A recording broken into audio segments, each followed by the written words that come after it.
네, 고성국 라이브쇼 월요일 첫 번째 코너입니다. 이 막강한 입담과 용기를 가진 이 시대 청년들과 함께 정치, 사회 이슈에 대해 뜨겁게 얘기 나눠보고자 합니다. 네. 이름하여 용감한 청년들. 용감한 청년들. 청년들. 네. 어떤 청년들입니까? 네, 이재영 전 새누리당 의원, 김남국 변호사, 그리고 방송인 이나 마슬로바 씨 자리했습니다. 어서 오세요. 어서 오십시오. 안녕하세요. 반갑습니다. 안녕하세요.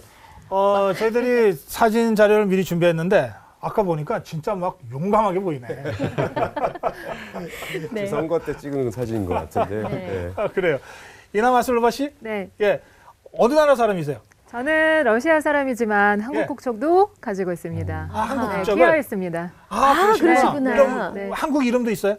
아, 그냥 마스라바 이나예요. 아, 마슬로바 이나. 네. 이나 씨 부르죠? 네, 맞습니다. 그래요. 아유, 말씀을 너무 잘하셔서. 네. 저 용감한 방송 기대해도 되겠습니까? 네. 알겠습니다. 자, 용감한 청년들의 첫 번째 이슈. 음. 1번 한번 열어볼까요? 제가 뜯어드릴까요? 네네. 예. 자, 이겁니다. 최순실 평범한 가정주부로 생각했다. 아, 네, 박근혜 대통령의 이야기죠. 박근혜 대통령이 지금 탄핵 심판 중인데 최순실을 평범한 가정주부로 생각했다. 그러니까 무슨 최순실과 공모해서 뭔가 무슨 뭐 뇌물을 뭐 하거나 이럴 상황이 아니었다. 이렇게 자기를 변호하는 그런 그 발언입니다. 자, 이 발언에 대해서 어느 분이 먼저 용감하게. 시작하시겠습니까? 이거 용감하게 말하기가 좀 어려울 것 같습니다. 그 기억하실지 모르겠는데 네. 그 지난 구치소 청문회에서 한 의원이 최순실 씨에게 딱 그렇게 물어봤습니다. 박근혜 대통령이 최순실 당신 보고 시녀 같다 그러고 심부름이나 하던 사람이던데 어떻게 생각하냐라고 그때 물었을 때 최순실 씨가 눈을 번뜩 뜨면서 그래요라고 말을 했다라고 해서 말하기가 좀 무섭습니다. 말 잘못하면 최순실 씨한테 아유, 찍힌다? 그러니까요. 네. 뭐 그럴 리가. 예. 자, 어떻게 보세요? 여기서 근데 평범한이란 단어 빼면 맞는 얘기 아닙니까? 가정주부로 생각했다. 평범치는 않다. 가정주부는 가정주부였으니까요. 네. 예, 근데 뭐 이 워딩에서 나오는 뉘앙스는 지금 사실 좀 많은 분들이 받아들이기에는 상식적으로 좀 힘든 부분이라고 생각을 합니다. 예. 네. 그냥 평범하지 않다고 하기에는 좀 너무 네. 좀 엄청난 일을 저질렀어요. 이나 씨는 어떻게 보세요? 저는 일단 그런 소식을 들었습니다. 그 최순실 아버님, 그 라스푸틴이랑 같은 등급이라고 어이구. 들었거든요. 한국에 그렇게 뉴스 야. 계속 나오더라고요. 그 러시아 네. 짜르 망할 무렵에 이 라스푸틴. 그렇죠? 그 왕을 망할 것보다는 왕 가족의 그 최순실처럼 네. 이렇게 왕족한테 쉽게 들어갈 수 있는 인물이었어요. 러시아에서 그리고 라스푸틴 그러면 왕국을 예를 들어서 뭐 전쟁해야 된다, 말아야 된다 그런 말만 하면 왕을 그 말 듣고 그대로 반영한 거예요. 그러니까 일반인이 왕족을 약간 이끌어가는 그런 스타일이었거든요. 그래서 이번에 뉴스는 야. 평범한 가정부로 할 수 있을까요? 결국에는 라스푸틴이랑 이제 같은 최순실 등급을 하고 있는데 씨가 거의 뭐 라스푸틴 수준이다. 이렇게 지금 그렇게 하고 있더라고요. 네. 야, 그 러시아에서 라스푸틴 같다 그러면 엄청 심한 욕인. 여긴 아닙니다, 사실은. 네, 라스푸틴은 어떻게 보면은 그냥 아하. 그만큼 역할은 있었지만 좋은 역할인지 나쁜 역할인지 이거 역사적으로 묻어져 있습니다. 네, 말씀하세요.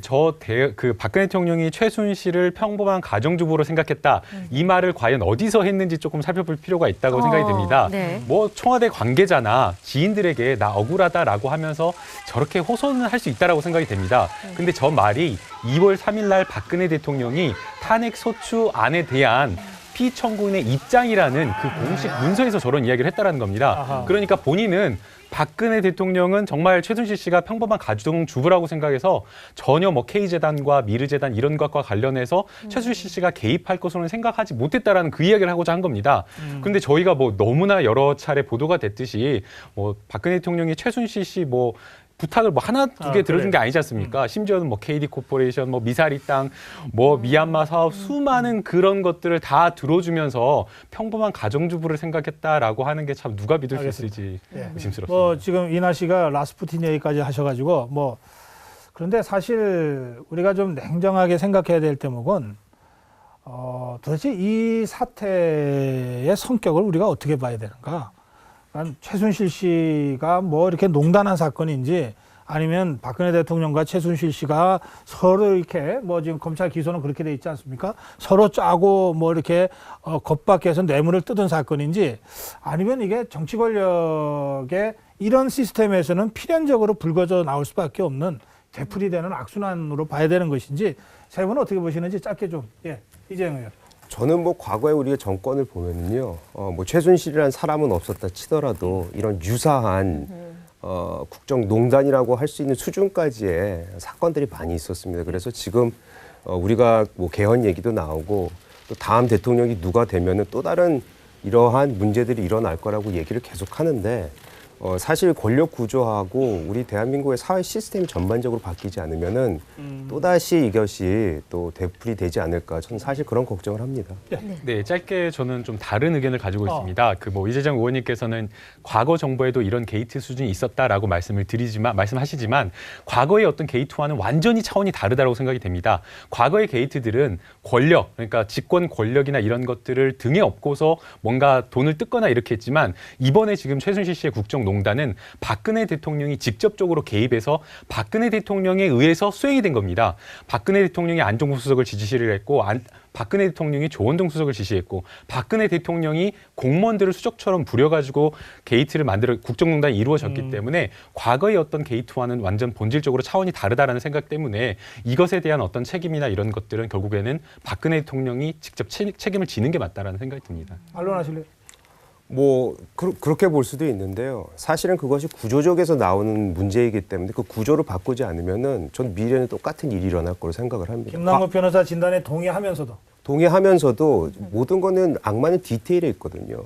그 디테일을 봤을 때 왜 이런 일이 일어났을까를 보면은 시스템적으로 구조적으로 바뀌지 않으면 안 된다고 저는 믿고 있습니다. 네, 여기서는 정치인이 아닌 유일한 주부시잖아요.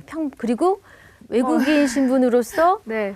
가장 편하게 얘기하실 수 있는 편하게 이나 씨. 얘기하자면은 네. 일단은 그 러시아에서 네. 입장에서 말씀드리자면 일단 이번에는 문제가 생겨가지고 온 국민이 한 몸 됐잖아요. 진짜 하나 듯이 움직였잖아요. 그래서 그게 외국인들은 어떻게 보냐면 이번에 문제 있든 없든 상관없이 미래에 문제 조금 없을 것 같지 않을까. 왜냐하면 한국에서는 뭔가 이렇게 문제 조금 대통령 관련된 문제 아니면 권력 같은 문제 생기면은 온 국민들이 한 몸 진짜 감동받았거든요. 이렇게 움직이니까 앞으로는 시스템이 좀 바뀌고 좀 좋아지고 문제 없이 만들려고 하지 않을까 이렇게 생각을 많이 하고 있거든요. 하나만 더요. 네. 푸틴 되게 여러 가지 문제 많다고 들었어요. 이혼도 했죠. 네. 네, 아니, 그쪽도 게이트 이런 거 있지 않아요? 푸틴이 푸틴입니다. 그 한마디로. 네, 그 한마디로. 네, 좋습니다. 자, 두 번째 질문이 나가기 전에 들으셔야 될 음악이 하나 있어요. 아, 그래요? 네. 뜯기 전에 음악 잠깐 들려드리겠습니다. 그러시죠? 내 나이가 어때서 내 나이가 어때서. 내 나이가 어때서 사실 오승건 씨인가? 선거하기 딱 좋은 날인데 그래요. 그겁니다. 들어볼까요? 예. 아하. 아하. 18세. 네. 선거하기 딱 딱 좋은 나이. 일까요? 아닐까요? 어떻게 생각하시는지. 예. 일단 러시아 얘기 좀 여쭤볼게요. 러시아 몇 살 때부터 선거합니까? 우리는 만 18세 선거는 하는데 네. 16살로 바꿀까 오. 고민 중이에요. 16? 네, 왜냐면 그 러시아에서는 주민등록증은 없는데 어른이 되면 여권이 나와요. 우리 그 외국에 갈 때 여권 있잖아요. 똑같이 생겼거든요. 그거는 만 14살 때 나오거든요. 그래요? 그리고 만으로 16살 때 어른이라고 생각하는 거예요. 막 일도 해도 되고 다 해도 되니까 그때부터 선거해야 되지 않으냐. 우리는 이제 더 일찍 선거하자 이런 방향으로 가고 있거든요. 아니, 14살 전에 여행 못 가요, 그럼? 14살 전에는 이제 부모님 허락받아서 허가 같은 거 받아서 혼자 여행 갈 할 수 수 있는 나이? 있고요. 네, 근데 16살이면 러시아에서는 학생 아닌가요? 16이면 학생인데 만 18세면은 고등학교 졸업하는 나이거든요. 아. 그러니까 한국에는 뭐냐면 19때 졸업하잖아요. 그래서 그때 선거 나이 아닌가 그런 개인적인 생각 들었거든요. 그렇구나. 예, 이재명 의원. 전 궁극적으로 18세로 가야 된다고 생각을 합니다. 궁극적으로? 궁극적으로. 지금 당장이 아니고. 지금 당장은 논의를 해봐야 된다고 저는 생각을 합니다. 왜 그렇죠? 전 좀 선행돼야 되는 부분들이 분명히 있다고 생각을 하는데요. 네. 일단은 우리나라 교육 체계가 좀 바뀌어야 된다고 생각을 하고 지금 당장이란 말씀은 뭐 2월달 요번 대선을 앞두고 바뀌어야 되는 게 아니냐 이 질문을 하시는 것 같은데 그러게 좀 시기상조가 아닌가 그런 생각을 합니다. 시기상조다. 네. 예, 그러니까 결국에는 이제 18세로 낮춰야 되느냐 이 부분과 관련해서 이제 가장 반대하는 큰 이유가 교육 현장이 정치판이 될 수 있다라는 이런 이야기를 많이 합니다. 네. 그런데 이제 그 말에는 정치판이라고 하는 것이 부정적인 인식이 깔려 있다고 생각이 됩니다. 그러나 정치라고 하는 것을 또 다른 말로 바꿔보면 시민 사회로서의 어떤 주체적인 어떤 역할을 하는 것으로 볼 수가 있습니다. 그러니까 선거권을 준다라고 하는 것은 단순하게 뭐 정치에 참여한다라는 그런 개념이 아니라 학생들 한 명 한 명이 시민 민주사회 시민의 주체로서 그 권리를 행사하는 거기 때문에 저는 확대하는 제 것이 의미는 좀 타당한 틀린 것 같습니다. 거예요. 잠깐만요. 지금 자막에 성인 남녀 50.4%가 선거 연령 조정, 뭐 지금 인하를 얘기하고 있으니까 인하라고도 해석할 수 있는데 반대가 42.8%. 그러니까 찬성이 약간 좀 많은 것 같습니다. 그런데 제 질문 다시 드리면 이게 선거 연령이라고 하는 게 선거법이잖아요. 그러니까 선거법은 그동안 국회에서는 어쨌든 관행적으로 여야가 합의해서 고쳐왔는데 지금 새누리당도 전혀 반대는 아니지만 그러나 지금 대선을 앞두고는 좀 곤란하다 이런 입장인 것 같아요. 그러면 여야 간의 합의가 안 된다는 뜻인데 그러면 이걸 어떻게 처리하는 게 좋겠습니까? 제 질문 드립니다. 잠깐만. 제가 아까 이제 우리 김남국 변호사님께서 말씀하신 부분에서 약간 반박을 해야 되는 게 이제 제가 나와서 선거 연령 그 바뀌는 것을 반대한다 했을 때 새누리당 입장에서만 그런 생각을 하시는 것 같은데 저는 무슨 의미에서 말씀을 드렸냐면은 선거 연령이 18세로 바뀌어야 되는 것은 교육 현장이 바뀌어야 된다. 근데 교육 현장이 어떻게 바뀌어야 되냐면 선거와 정치 참여를 활발하게 할 수 있게끔 만들어 놓은 다음에 18세로 바뀌어야 된다는 거죠. 그러니까 오히려 우리 젊은이들이 13세, 12세, 14세 외국처럼 정치에 대해서 많이 가까워지고 더 알 수 있는 그런 환경을 조성한 후에 그래요. 바뀌어야 된다는 오히려 참여를 유도하자는 얘기입니다. 오해가 없었으면 좋겠다 이런 네. 말씀이시고 그러나 현실적으로 어떻게 하는 게 가능합니까? 지금 먼저 예, 의원님 예. 말씀. 네. 근데 저는 뭐 다시 이번엔 안 말씀드리지만 된다? 이번에는 좀 힘들다고 생각합니다. 그러나 지금 고쳐놓고 다음 선거부터 적용하자 이것 됩니까? 그거는 가능하다고 생각합니다. 어떻게 보세요? 예, 저도 마찬가지라고 생각이 됩니다. 지금 뭐 선거를 당장 이제 앞두고 있는 상황에서 이거를 합의로 이끌어낸다는 것 자체가 좀 어렵다라는 생각이 되고요. 그러나 그럼에도 불구하고 지금 이제 논의가 활발하게 활성화되어 있는 상황이기 때문에 여기서 논의를 중단하면 또 다시 새롭게 논의가 돼야 되는 상황이기 때문에 이참에 이 논의를 좀 마무리하고 다음 선거부터 아까 이제 의원님 말씀대로 정말 좋은 의견이라고 생각이 됩니다. 그런 식으로 조금 확장을 하면 충분히 가능하다고 생각이 됩니다. 법은 고쳐놓고 네, 그러나 당장 이번 대선부터 적용하는 것은 아니다. 네, 이렇게 해놓으면 반대할 이유가 별로 없어진다. 네. 그 안철수 의원이 어. 우리 학제를 좀 바꾸자는 얘기를 했어요. 초등학교 6년을 5년, 중등 3년을 5년, 5년 그리고 나머지 2년 이렇게 만약에 그렇게 된다 그러면은 충분히 선거를 할 수 있는 조건이 될 것 같거든요. 저는 그거보다는요. 우리 대학 입시 제도를 바꾸지 않으면 불가능하다고 생각합니다. 입시 자체를. 입시 자체를 바꿔야지. 외국 같은 경우에 뭐 OECD에서 우리나라만 19세라고 얘기를 하는데 알겠어요.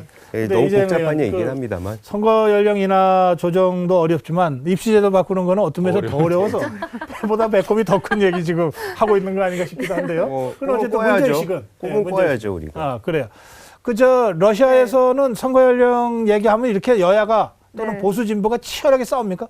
아니요, 우리는 싸우진 않고요. 근데 이제 고등학생들이 국가가 어떻게 돌아가는지 관심을 가져야 되기 때문에 아하. 이제 선거는 이제 더 오리게 하자 이렇게 얘기 오히려. 나오는 거고요. 근데 아까 말씀하신 거는 뭐냐면 러시아에서는 원래 학교가 초등학교부터 고등학교까지 10년이었거든요. 네. 11년으로 늘은 거예요. 근데 한국에는 12년이잖아요. 그래서 안철수 주장하자고 하자면 네. 그러면은 1년 줄이잖아요. 그럼 만 18세 졸업하잖아요. 그럼 네. 선거는 해도 된다고 생각하거든요. 기간은 줄질 않아요.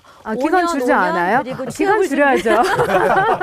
학생들이 너무 좋아할 것 같아요. 알겠습니다.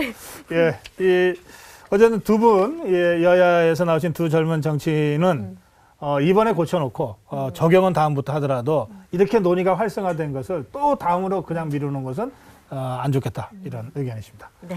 자, 다음으로 한번 가볼까요? 네, 세 번째 오늘 주제 한번 볼까요? 네. 원유철 새누리당 의원이 대선 출마했습니다. 한국형 핵무장, 뭐 핵무장. 조건부 핵무장입니다. 네. 북한 비핵화가 되지 않을 경우에 조건부 핵무장하겠다라고 하는 주장도 있었고, 그리고 오늘 그 원유철 의원의 발언 중에 보면 뭐 기자 일문일답 과정에서요, 그 임명진 비대위원장이 새누리당도 깜짝 놀랄 만한 후보가 있다 한 데 대해서 원내는 아마 나일 것 같고 원외는 아마 황모 씨일 것 같다라고 발언했는데 잠깐 한번 현장 보시겠습니다. 임명진 비대위원장이 얼마 전에 깜짝 놀랄 만한 후보가 나올 거라고 했지 않습니까? 원내에 깜짝 놀랄 후보는 저고 원내에 깜짝 놀랄 후보는 황모 씨입니다. 앞으로 우리 새누리당의 경선 대결은 장내의 원유철과 장애의 황봉공 씨가 되지 않을까 할게요. 이나 씨, 네. 저분 아세요? 오늘은 뉴스에서 봤습니다. 솔직하게. 네. 예상하셨어요? 전혀?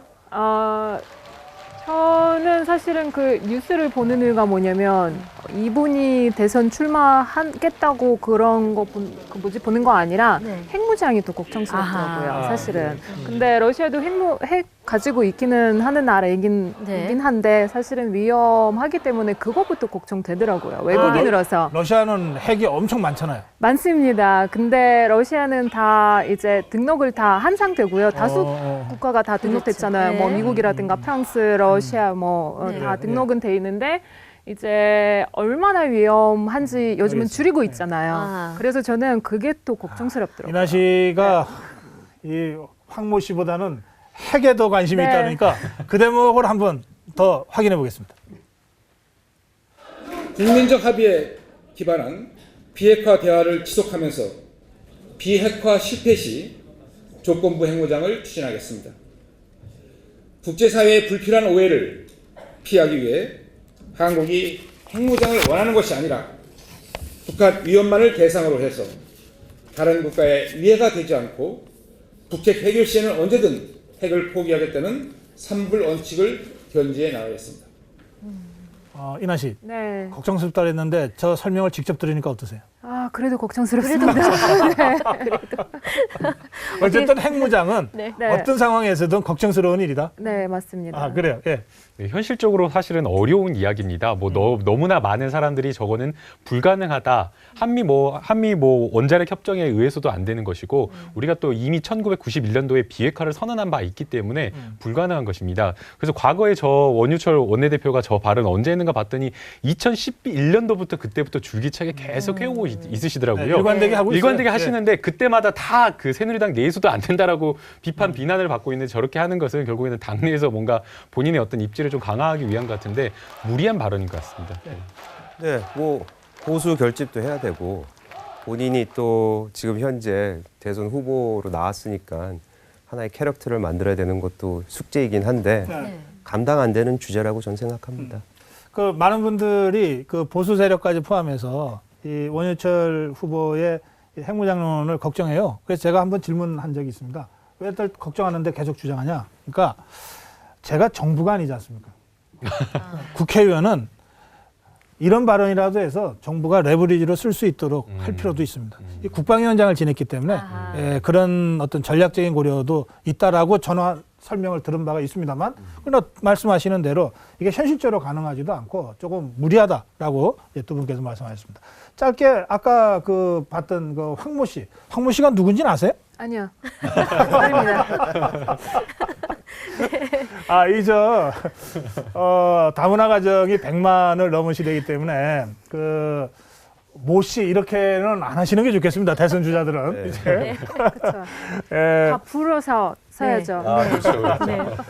황교안 권한대행을 얘기한 것 같습니다. 어떻게 보세요? 글쎄 지금 현실적으로 쉽지는 않다. 저는 그렇게 생각을 하고 황교안 있고요. 권한대행 네. 출마 자체가 다만 우리가 여론조사도 뭐 사실 여론조사 자체가 많은 함정이 있긴 하지만 그래도 우리가 알고 있는 민심을 반영할 수 있는 게 또 여론조사입니다. 그래서 지금 여론조사 계속 올라가고 있는 이 상황에서 그것을 막무가내로 무시할 수는 없다. 이런 생각도 좀 드는 부분입니다. 아, 그래 여지가 좀 있다, 가능성이 좀 있다 이런. 일단은 본인의 의지도 굉장히 중요하다고 생각을 하고요. 사실 뭐 황교안 권한대행이 나온다라고 하는 것은 박근혜 대통령이 다시 나오는 거와 마찬가지라고 생각이 됩니다. 박근혜 정부에서 정말 고위직을 지낸 것을 넘어서서 박근혜 정부의 어떤 철학이나 이런 것을 실천한 사람이기 때문에 사실상 박근혜 대통령 그 자체가 다시 나오는 거라고 생각이 됩니다. 그렇기 때문에 나온다고 하더라도 아마 표의 확장성이나 이런 것은 없을 것으로 생각이 되고요. 그럼에도 야권 입장에서는 아주 손쉬운 상대겠네요. 예, 그렇죠. 그렇기 때문에 만약 나온다라고 하면 황교안 권한대행도 본인이 나가면 정권을 그대로 야권에 던져준다라는 그런 것을 알고 있을 겁니다. 그런데 또 개인적인 입장에서는 이번에는 안 되더라도 내가 보수의 주자로서 다음에는 알겠습니다. 생각한 거 아니냐 그런 고민할 것 같습니다. 지금 보시죠. 문재인 32.5, 제가 호칭 생각하겠습니다. 황교안 16.0, 안희정 15.3, 이재명 9.6 이렇게 조사가 되고 있습니다. 그러면 지금 나간다고 한 적도 없고 또 당장 지금 김남국 변호사처럼 나오는 게 말도 안 된다라고 주장하는 많은 사람들이 있습니다. 야권을 중심으로. 또 여권에서도 야, 이게 출마가 맞는 거야? 라고 하는 의구심이 있는데도 지금 2위를 기록하고 있지 않습니까? 그럼 저걸 어떻게 우리가 봐야 됩니까? 민심이 엉뚱해서? 어떻게 봐야 됩니까? 김남국 변호사. 민심이 엉뚱한 게 아니라 보수 주자, 보수로서의 뭔가 색채를 가진 주자가 있어야 된다라고 보는 겁니다. 그러니까 지금 황교안 권한대행을 지지하고 있는 사람들은 박근혜 정부에서 어떤 했던 어떤 정책이나 이런 것들이 흠이 아닌 것입니다. 촛불 민심에 비춰보면 사실은 맞지가 않는 것이죠. 비판받아야 되지만 그럼에도 불구하고 보수 지지자들이 황교안 권한대행을 지지하는 것은 오히려 그것이 긍정적으로 작용하는 것이죠.